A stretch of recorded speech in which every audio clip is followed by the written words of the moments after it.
Salut les amis, nous chez vous, c'est vous et nous.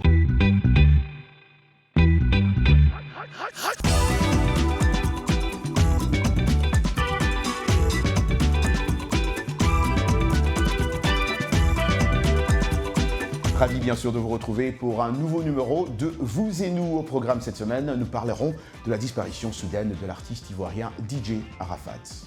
Bien que l'on observe des signes encourageants de progrès, les femmes demeurent encore aujourd'hui sous-représentées dans le domaine de la technologie. On ira donc au Nigeria à la rencontre d'une femme qui essaye de changer cette donne.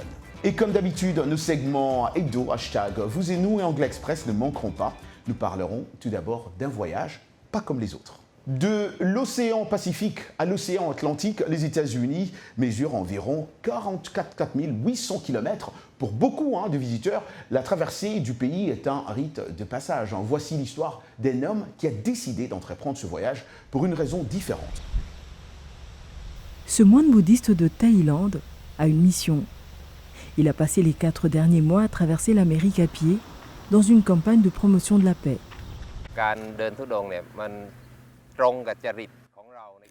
Une marche de pèlerinage est ma façon préférée de méditer. Si je fais cette marche pour promouvoir la paix, cela profitera à encore plus de gens.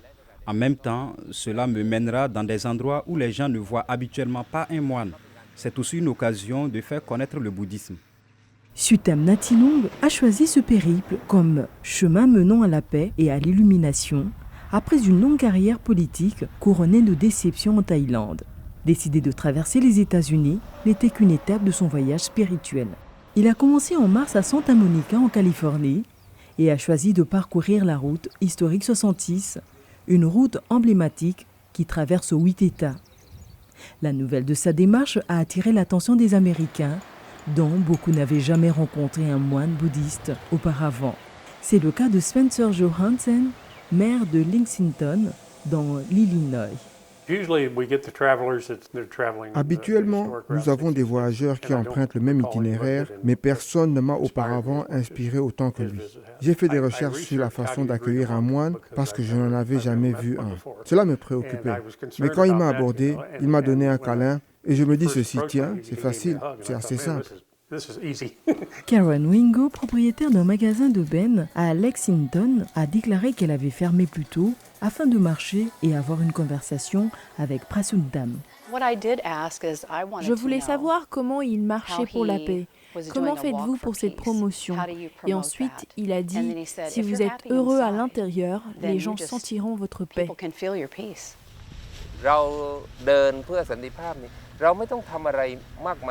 Marcher pour la paix ne nécessite pas beaucoup. Je me concentre sur le partage de la paix avec les gens, en leur montrant de l'amabilité, et je pense qu'ils peuvent le ressentir parce que nos esprits peuvent se toucher. Christian Cobel et Carissa Ganti, un couple américain de Dwight, dans l'Illinois, ont invité Prasundam à passer une nuit chez eux. Le moine thaïlandais leur a appris à méditer et plus encore. Il y a tellement de choses que nous pouvons faire en tant qu'êtres humains les uns avec les autres et il représente cela. C'est tout simplement fantastique. J'espère que c'est le message que nos concitoyens recevront de lui quand ils vont le rencontrer. Le fait qu'il se soit donné la peine de faire cela aux États-Unis signifie qu'il se soucie de nous aussi. Je pense que cela montre que les gens d'autres cultures se soucient les uns des autres. Prasundam a atteint sa destination à New York à la fin du mois de juin. Il prépare déjà sa prochaine campagne. Plus tard cette année, il marchera de la Thaïlande à la France, sa plus longue distance d'environ 15 000 km, promouvant la paix, un pas à la fois. J'ai beaucoup de respect pour les personnes qui marchent pour une bonne cause. Prasundam Natetang, cet ancien en politique thaïlandais, a choisi, lui, de se lever, de résister et d'agir contre l'égoïsme, l'exclusion, le rejet de l'autre, la stigmatisation de la différence. Mais avec quelle arme? Celle que personne ne peut détruire. Celle qui, comme le vent, ne peut être emprisonnée dans les mains. Celle qui sans cesse invite, accueille, partage, donne et reçoit l'amour. L'amour de l'autre, l'amour pour un monde sans violence, sans haine, sans guerre. Très important. Tout autre chose, pour comprendre que le monde de la technologie n'est pas forcément favorable aux femmes, il n'y a pas besoin de chercher bien loin. Chez Google, que nous connaissons tous, les femmes ne représentent que 31% des effectifs et 20% dans les métiers entièrement tech. Elles y seraient également moins bien payées, comme tendrait à le montrer une action collective en justice déposée en 2017 par 3 anciennes salariées au Nigeria. L'informaticienne Chinyere Ude veut faire la différence dans ce domaine. Elle veut que les jeunes filles puissent apprendre l'informatique pendant l'été dans le pays le plus peuplé d'Afrique où moins de 20% des femmes sont impliquées dans l'industrie. Un reportage à Abuja de notre collègue Timothy Obiezo. Dans ce centre technologique installé en plein centre-ville, des jeunes filles âgées de 5 à 17 ans ont décidé de consacrer leur été à l'apprentissage du codage, de l'animation et de la robotique. Le programme estival appelé Smart Girls Camp a été conçu par la Nigériane Chinyere Ude, elle-même une professionnelle d'éthique. Avec ce projet, Ude espère amoindrir les inégalités de genre dans le secteur de la technologie au Nigeria. Ce que nous essayons de faire, c'est d'aider ces filles à s'informer, à leur faire comprendre l'importance d'apprendre la technologie, quel que soit le niveau. Cette connaissance est très importante dans leur vie quotidienne, leur travail et leur future carrière. Ce programme vise à préparer 1000 jeunes filles chaque année pour une carrière dans le domaine de la technologie. Le postulat de départ était que les filles n'aiment pas la technologie, mais on se rend très bien compte que ce qui ne leur plaît pas, c'est la façon dont la technologie leur est présentée. Elles sont très enthousiastes, du coup, tout est dans l'approche utilisée. Pour Damilola Ojo, qui rêve de faire carrière dans l'animation, la technologie est une fenêtre ouverte vers un marché en plein essor. Quand j'étais plus jeune, je m'intéressais beaucoup aux dessins animés et à la manière dont ils sont réalisés. Alors après avoir fait des recherches en général sur YouTube, j'ai compris que l'animation fait partie des TIC. Ruby Dike, âgée de 10 ans, est plus intéressée par la robotique. Elle explique que son usage est multiple. Il est possible de programmer un robot pour aider à faire les tâches ménagères ou même pour contrôler le réchauffement climatique. L'industrie nigériane des TIC figure parmi les plus importantes d'Afrique et le secteur continue de croître rapidement. Il a évolué jusqu'à devenir une industrie de plusieurs milliards de dollars au cours de la dernière décennie. Mais comme dans de nombreux autres secteurs, la représentation féminine y est faible. Des personnes comme Ude tentent d'aller au-delà des barrières préétablies en créant des programmes technologiques pour les filles. Le changement prendra peut-être beaucoup de temps. Et une forte représentation des femmes dans l'éthique demandera encore de nombreux efforts. Mais l'impact positif de Smart Girls Tech sur les jeunes filles est déjà visible.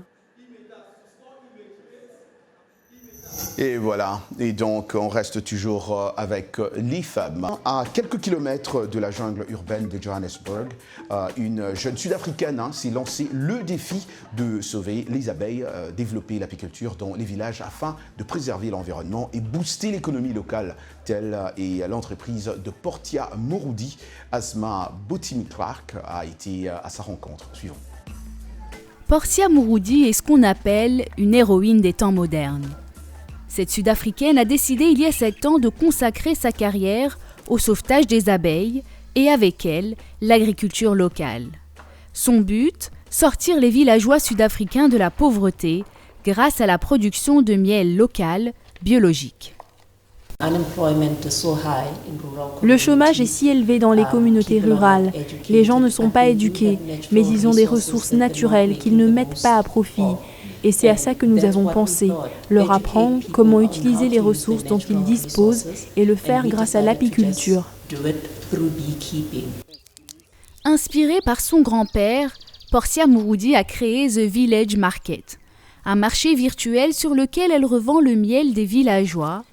Elle enseigne ainsi l'apiculture aux fermiers et installe des ruches sur leurs terres cultivées sans pesticides. Avant, toutes ces fermes étaient négligées. Mais si vous allez faire un tour maintenant, vous pouvez voir qu'il y a plus d'activités. Cela est dû au Village Market parce qu'ils nous donnent accès au marché. Ils nous trouvent des clients pour nos produits, une clientèle type qui motive la communauté et qui nous pousse à vouloir continuer dans le secteur de l'agriculture. Ambitieuse, la jeune femme a déjà installé plus de 800 ruches dans tout le pays. Elle veut aussi redonner aux jeunes le goût du travail de la terre. Ces terres étaient des fermes cultivées il y a quelques années, mais quand les grands-parents décèdent, les jeunes ne savent pas quoi faire de la terre et ils l'abandonnent. Depuis 2012, le projet s'agrandit.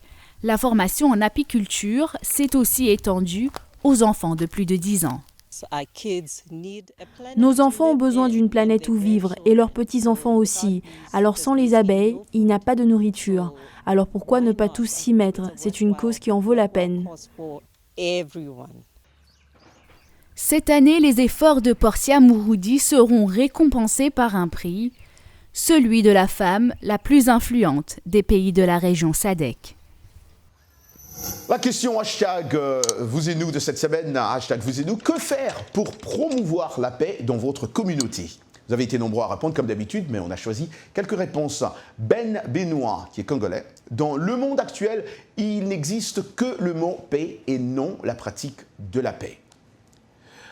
Jean-Paul Luire Kabongo, toujours en RDC, nous devons défendre la justice. Il faut promouvoir la démocratie et le respect du droit dans les relations internationales, adopter les règles justes et équitables, promouvoir la paix et rechercher le développement dans le cadre du droit international. Les différentes parties doivent préserver ensemble l'autorité et l'efficacité des Nations Unies et réformer et améliorer le système de gouvernance dans le monde. Aksanti Abel Chizungu, il faut commencer par sensibiliser les leaders locaux car ce sont eux qui instrumentalisent la population en général et les jeunes en particulier pour leurs intérêts personnels et égoïstes, mais aussi organiser des dialogues de paix entre les différents groupes qui constituent la communauté en transcendant les considérations religieuses et ethniques. Enfin, éviter les discours de haine sur des réseaux sociaux, très important. Vous et nous, part 2. Vous avez compris, English Time avec Michel Joseph qui nous revient avec une nouvelle leçon d'anglais pour vous, les amoureux de cette belle langue. Anglais Express, c'est maintenant. Bienvenue à l'Anglais Express. Quand les personnes dans une conversation sont d'accord ou partagent les mêmes expériences, on entend ces expressions courantes. I walk to work. Et vous allez dire, and so do I. Je marche pour aller au travail.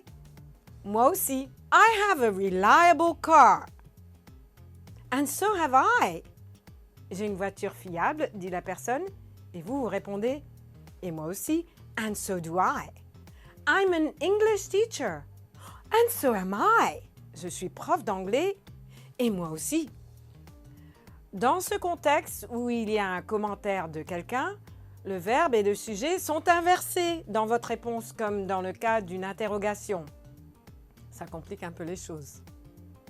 Donc, je répète, vous allez dire « And so do I » et moi aussi. On ne dira pas « And so I do »,« And so I have » ou bien « And so I am ». Vous n'allez pas dire ça. « And so do I »,« And so have I ». Mais heureusement, il existe une expression familière passe-partout pour la première personne que l'on emploie avec tout verbe, que cela soit au présent ou au passé. Me too, moi aussi, ça règle le problème.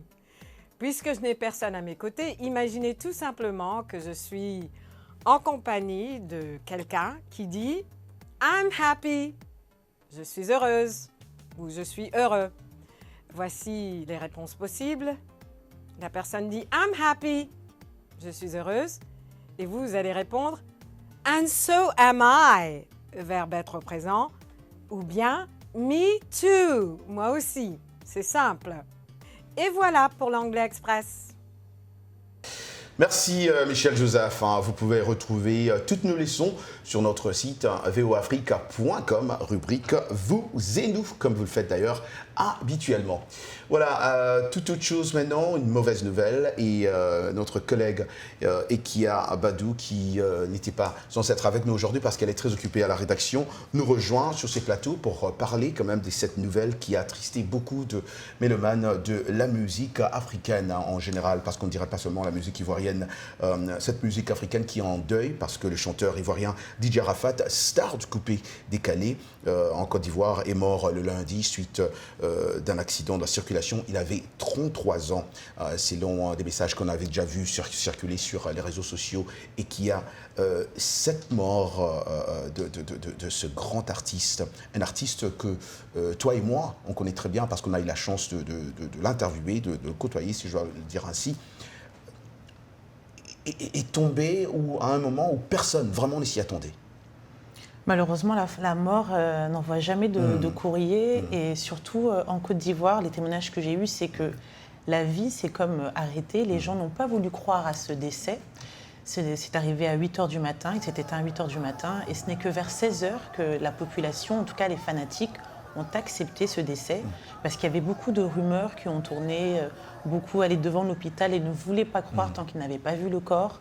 Donc c'était une situation assez compliquée, et les gens étaient vraiment dépassés. Il a fallu vraiment que le ministre puisse s'exprimer pour que les gens puissent vraiment y croire. Parce que des fois, les gens pensent qu'en étant artiste, sportif ou une personnalité, on peut être invincible ou immortel. Et les gens se sont rendus compte, malheureusement, hier, que ce n'était pas un buzz, qu'il était vraiment parti. Et ça a été vraiment une nouvelle qui a endeuillé vraiment toute la Côte d'Ivoire et toute l'Afrique. C'est mal de... Je ne crois pas même. Je ne crois même pas. Je ne peux pas croire à ça même. C'est impossible. Franchement, je n'arrive même pas à y croire. Et Allah, il n'est pas mort, allez, il n'est pas mort. J'ai vu une vidéo de DJ Lewis que lui aussi pensait que c'était un buzz. Mais on doit le dire aussi, on doit le reconnaître ici, parce qu'on a eu la chance aussi de connaître cet artiste. Il a, pendant toute sa carrière, défrayé la chronique People. On se rappellera bien sûr de ce frasque ayant largement participé à la construction d'une image qu'il incarnait. Et peut-être qu'il était mal compris, mais on voyait les clashs par-ci par-là avec d'autres artistes. Comment vous expliquez cela aujourd'hui ? Alors, on se rend compte qu'il y avait un vrai décalage, puisqu'on voit que la plupart des artistes avec qui il s'est clashé lui ont fait des vibrants hommages, ont même avoué qu'il y avait en gestation des featuring. C'est le cas de Serge Beno. Qu'il sache qu'il n'est pas mon ennemi. Et toute cette nuit, je le laisse la voiture. Applaudissez pour Serge Beno, mon frère. On a aussi de Bordeaux Likoufa qui était un peu sa bête noire. Ouais, sa bête noire. Et finalement, on voit qu'ils se sont vus très récemment. En fait, ce sont des gens qui se clashaient, mais qui, au fin de compte, ne se haïssaient pas, puisque chacun, en fait, en se clashant, donnait envie à l'autre de faire encore plus, de se surpasser. Et ce qu'il faut vraiment retenir de DJ Arafat, c'est qu'il y avait donc plusieurs facettes de lui. L'une qui était pour cette image un peu sulfureuse, qu'il ne faut pas spécialement retenir à mon sens. Ce qu'il faut retenir, c'était en coulisses un grand travailleur, un génie dans le domaine de l'animation, la création et l'improvisation. Il cherchait sans cesse à créer des concepts, que ce soit en danse ou dans la musique. Et pour avoir fait des séances studio avec lui, vous lui donniez juste un beat et il vous donnait une rythmique et des paroles instantanément. C'est vraiment une grande perte pour la musique et vraiment quelqu'un qui était un génie. C'est vraiment ce qu'il faut retenir, c'était un génie. Et quand on a un sale caractère, des fois, on dit souvent, il y a une expression qui dit, on retient souvent les trains en retard. Mais il ne faut pas retenir les trains en retard, il faut retenir les trains qui étaient à l'heure. Et ce qu'il a donné à la Côte d'Ivoire, c'est un message comme étant un ambassadeur de la Côte d'Ivoire en tant que musicien et artiste. Et vraiment, c'est ce qu'il faut retenir, c'est quelqu'un qui était vraiment très très fort. Beaucoup de ses musiques ne sont pas sorties. Et De Koufa disait aujourd'hui, il faut vraiment les sortir pour qu'on puisse voir à quel point c'était quelqu'un de créatif. Et peut-être, on l'espère, recueillir de l'argent pour ses enfants, pour sa descendance, pour pouvoir vivre sereinement, car c'est vraiment des enfants qu'il laisse derrière lui. Des enfants qu'il laisse derrière lui. Et qui permets-moi quand même de te poser cette dernière question. Les gens disent qu'après Douk Saga, c'était Yorobo. Et maintenant, lui, il est parti. J'ai vu des vidéos des mélomanes, des fans de la musique coupé décalé qui disaient c'est fini. Maintenant que Yorobo est parti, c'est fini avec coupé décalé. Il n'y a plus de DJ Lewis, il n'y a plus d'autres DJ. C'est fini parce qu'après Douk Saga, c'était lui. Est-ce que c'est ça l'impression qu'on a en général? Alors ça, c'est quelque chose de trop tranché à mon sens, puisque chaque artiste a son étoile. Arafat était vraiment le prince du coupé décalé, mais il y a d'autres artistes talentueux qui ont envie de reprendre le flambeau, pas pour le remplacer, mais parce que c'est un mouvement qui a aussi des côtés positifs. Les gens aiment ce mouvement et ils vont continuer ce flambeau malgré sa disparition.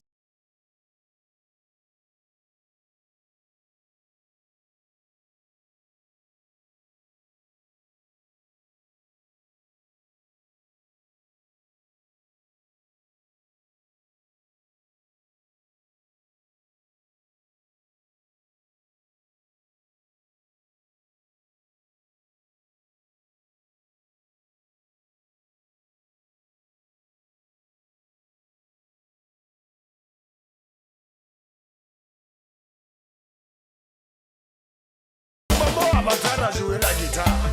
Chèque de Paris, allez vous cacher les artistes. Ekir, merci, paix à son âme.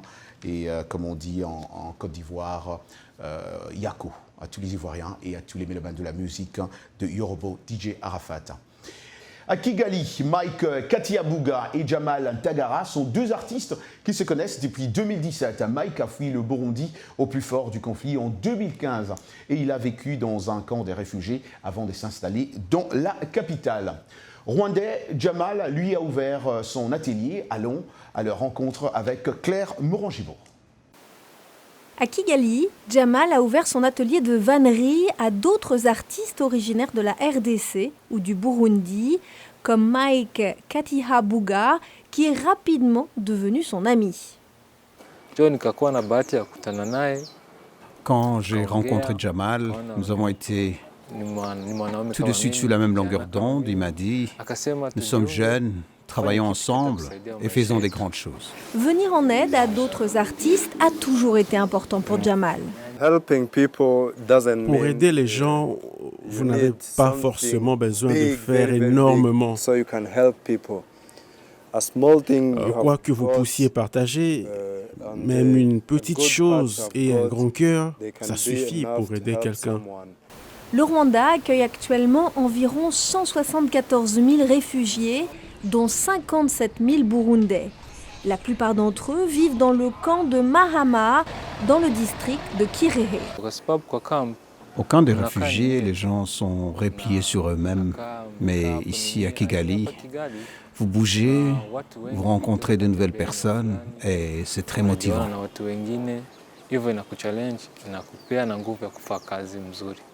Les deux amis travaillent et exposent désormais côte à côte.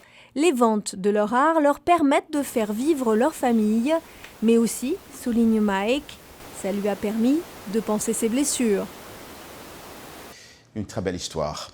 Merci à vous de nous avoir suivis via nos stations partenaires. Un clin d'œil à Canal 3 à Niamey, au Niger, ainsi qu'à TV7 à Lomé, au Togo. On n'oublie pas Radio-Télé Mwangaza à Lubumbashi. Rendez-vous la semaine prochaine.